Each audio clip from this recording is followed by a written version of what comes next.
It's Monday, the 22nd of April, and the time is 7:32 p.m. At this point, it's counterproductive to put it off.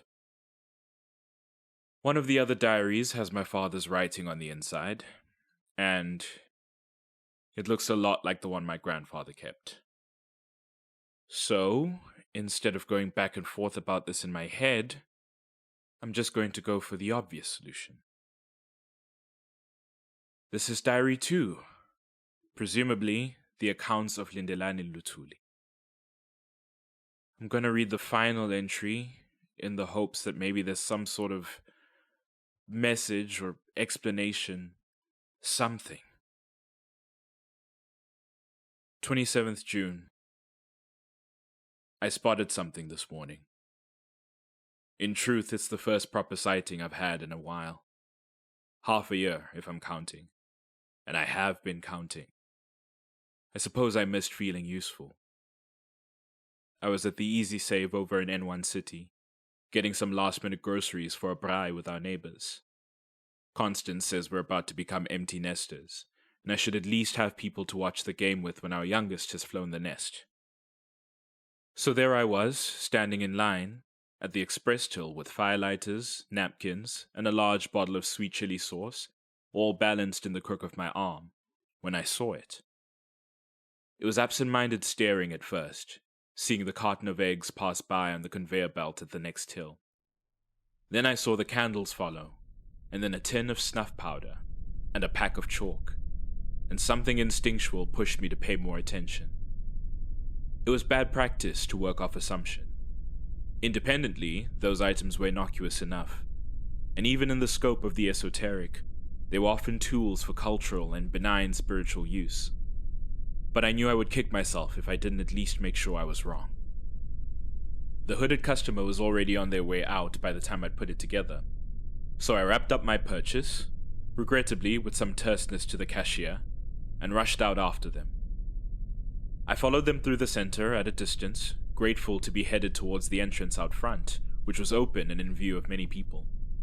The last thing I'd want to do is corner them in a dark, underground parking level, where I could spook someone who might be ready to run.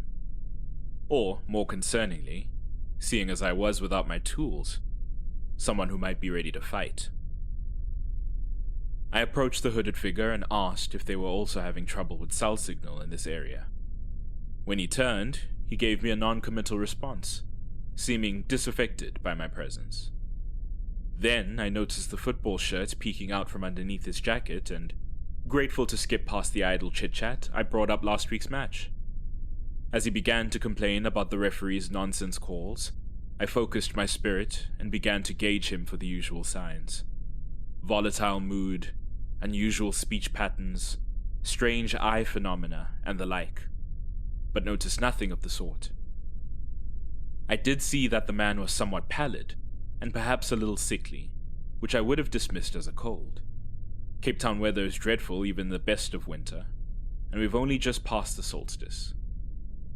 But when he unlocked his car and he went to put his groceries away in the boot, I finally saw something when he moved to shut it.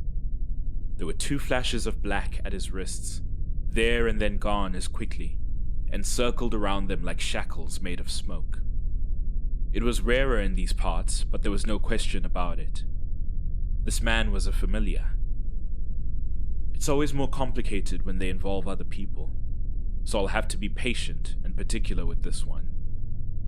Hopefully, though, it's not so far along that it'll be twice the work.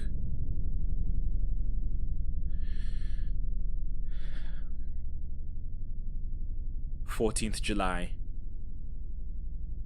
I brought in Samson on my sighting at the mall. Time was of the essence, and I would prefer to sort this sooner rather than later.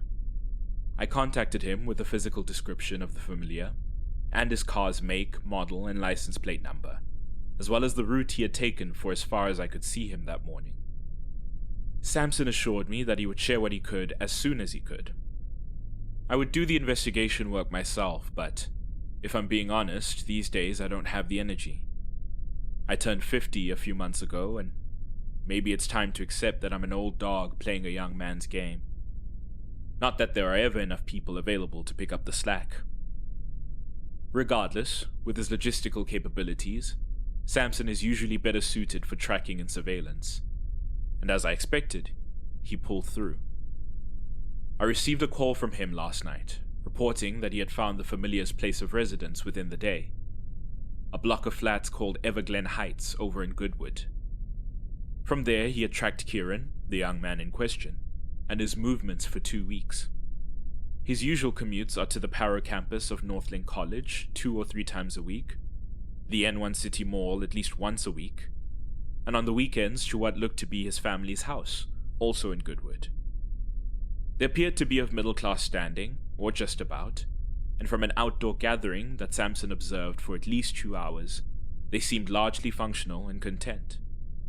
A decent family life, a schooling career, likely no financial issues. It's rarely simple to determine why someone might become entangled with the craft without the specific details. But I was hard-pressed to find a reason for this Kieran to have willingly bound himself to it in such a way. It's too much to ask for miracles, I suppose, though Samson was able to track him to a location he hadn't been to yet. Yesterday, Kieran left his flat carrying a package that seemed to be wrapped up in newspaper, a nervous look about him. He took a different route from his usual travel, heading all the way to Kraaifontein. It took a little while for Samson to follow him, but he eventually found him again in the industrial area.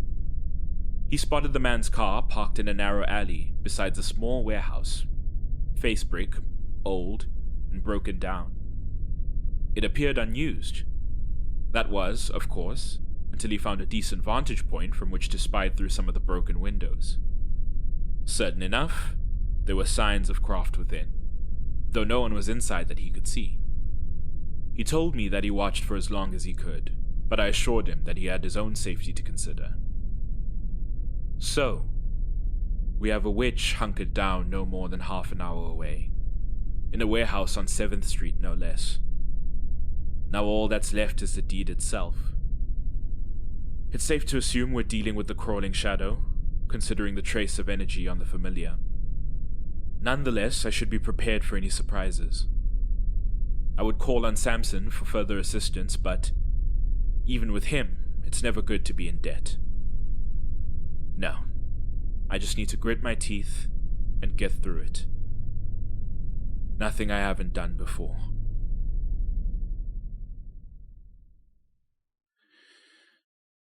So, yes, those are my father's words, scrawled casually and in first person in this diary that he seems to have kept for years.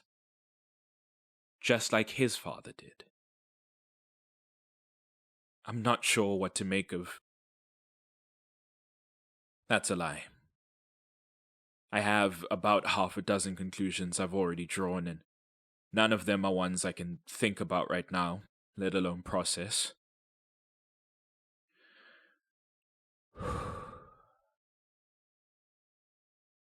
At least I know who the mysterious S is from the note I found 2 weeks ago. This Samson person he mentions in the last part of the entry. A colleague of his? Hold on. This fold here looks like...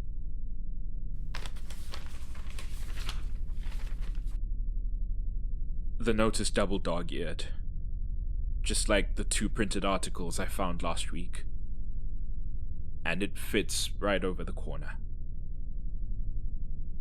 So, my father had this Samson person do research for him before he...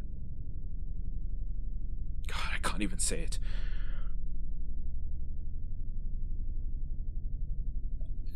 I just realized the date. It's a week before he died.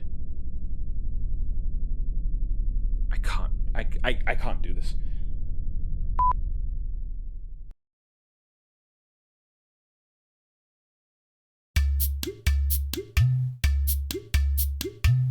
Call to the Dark, created by Sandile Dlamini. Featuring Dingane, voiced by Sandile Dlamini. To keep up with the show, visit @CallDarkPod on social media or email calldarkpod@gmail.com.